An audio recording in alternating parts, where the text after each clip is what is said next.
ये पूरे देश के अंदर ही हम लोग देख रहे हैं कि किस तरह से झूठे केसेस लगा लगा के विपक्ष के नेताओं को, पार्टियों को, विपक्षी लोगों को एक तरह से निष्क्रिय करने की कोशिश की जा रही है, डराने की कोशिश की जा रही है। कई लोगों को तोड़ तोड़ के बीजेपी अपनी पार्टी में शामिल कर रही है। ये जनतंत्र के लिए अच्छा नहीं है। एक तो ये है। दूसरी बड़ी बात जो मैं देख रहा हूं वो ये कि केवल नेताओं को, विपक्षी नेताओं को टारगेट नहीं किया जा रहा। देश भर में बिजनेसमैन को भी बहुत बुरी तरह से टारगेट किया जा रहा। आज बड़ा दुख होता है कि पिछले 5-7 साल के अंदर लगभग 12-13 लाख हाई नेटवर्थ इंडिविजुअल्स का मतलब जो बहुत अमीर लोग थे, जो देश में इन्वेस्टमेंट करते थे, जो इंडस्ट्री चलाते थे, जो बड़े बड़े व्यापार चलाते थे, हजारों लाखों लोगों को रोजगार देते थे, उन्होंने भारत की नागरिकता छोड़ के विदेशी नागरिकता ले ली है। वो भारत छोड़ के चले गए हैं, अपने बिजनेस यहाँ पे बंद कर दिए हैं। उनके पीछे भी ईडी छोड़ रखी है, उनके पीछे इनकम टैक्स छोड़ रखा है, सीबीआई छोड़ रखी है। ये पूरे देश के अंदर जो डर का माहौल पैदा किया हुआ है, केवल पॉलिटिक्स में नहीं, बिजनेस में, व्यापार में, इंडस्ट्री में, जो पूरे देश के अंदर एक डर का माहौल है, ये देश के लिए अच्छा नहीं है। देश तरक्की नहीं कर सकता। हम चाहते हैं कि हम चाइना से कंपटीशन करें। चाइना से कंपटीशन कैसे करेंगे? चाइना में घर घर में इंडस्ट्री चल रही है। हमारे यहाँ तो जो बड़ी बड़ी इंडस्ट्री है उनको ही नहीं चलने दे रहे, उनको सबको बंद करते जा रहे हैं। सबके पीछे एजेंसी छोड़ रखी है। ऐसे एजेंसी का गेम खेल के देश तरक्की थोड़ी करेगा। हमें तो वो सारे स्टेप्स उठाने हैं जिससे बिजनेस खूब तरक्की करे, व्यापार खूब तरक्की करे, इंडस्ट्री खूब तरक्की करे। भय का माहौल खत्म होना चाहिए, तभी तो देश आगे बढ़ेगा। राहुल गांधी की जब सदस्यता गई आपने खुलकर सपोर्ट किया, लेकिन जो संजय सिंह के मामले में कांग्रेस जो है शर्तों के साथ ना करे क्या फर्क पड़ता है? देखिए, पूरा का पूरा इन्होंने हमारी इतनी जांच करा ली, कुछ निकला।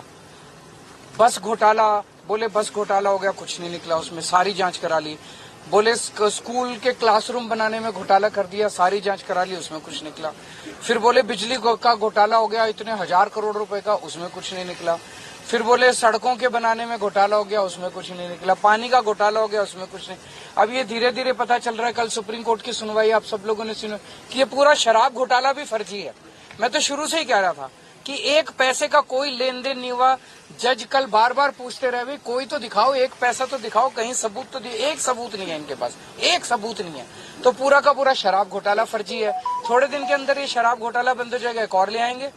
मतलब इनको पूरा टाइम, इनको केवल और केवल लोगों को एजेंसीज में और इन सारी जांचों में उलझा के रखना है। काम ना खुद कुछ काम करेंगे, ना लोगों को कुछ काम करने के लिए। अप्रूवल के बयान के आधार पर कल सुप्रीम कोर्ट में भी चर्चा हो रही थी कि इसको आधार बनाया गया और संजय सिंह को और उनके ये सारे सब कुछ खत्म हो जाएगा। सब कुछ कुछ है ही नहीं, सब झूठ है। कल संजय सिंह ने भी सब कुछ झूठ है, ये बयान झूठ है।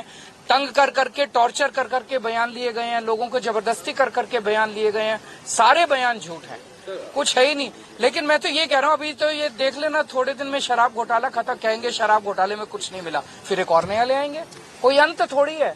नीयत खराब है इन लोगों की, काम करने नहीं देना चाहते। दिल्ली में इतने काम हो रहे हैं, आप भी काम करो ना। आपका बड़प्पन इस चीज में है कि केजरीवाल ने 1000 स्कूल बनाए, आप 2000 स्कूल बनाओ, आप 5000 स्कूल बनाओ। आपका इस चीज में बड़प्पन है। अगर हमने इतने मोहल्ला क्लिनिक बनाए, आप उससे 3 गुना बनाओ, इसमें बड़प्पन है। इसमें बड़प्पन थोड़ी है कि केजरीवाल ने 1000 स्कूल बनाए, और स्कूल नहीं बनाने देंगे इसको। केजरीवाल ने इसको अस्पताल बना दिए, और अस्पताल नहीं बनाने देंगे इसको। ये बड़प्पन थोड़ी है। ऐसे देश तरक्की थोड़ी करेगा। आप काम खुद नहीं करते, 24 घंटे केवल और केवल एजेंसी इसकी पार्टी तोड़ दी, उसकी सरकार गिरा दी, उसको जेल भेज दिया, उसको डरा धमका के अपनी पार्टी। ये क्या चल रहा है देश के अंदर?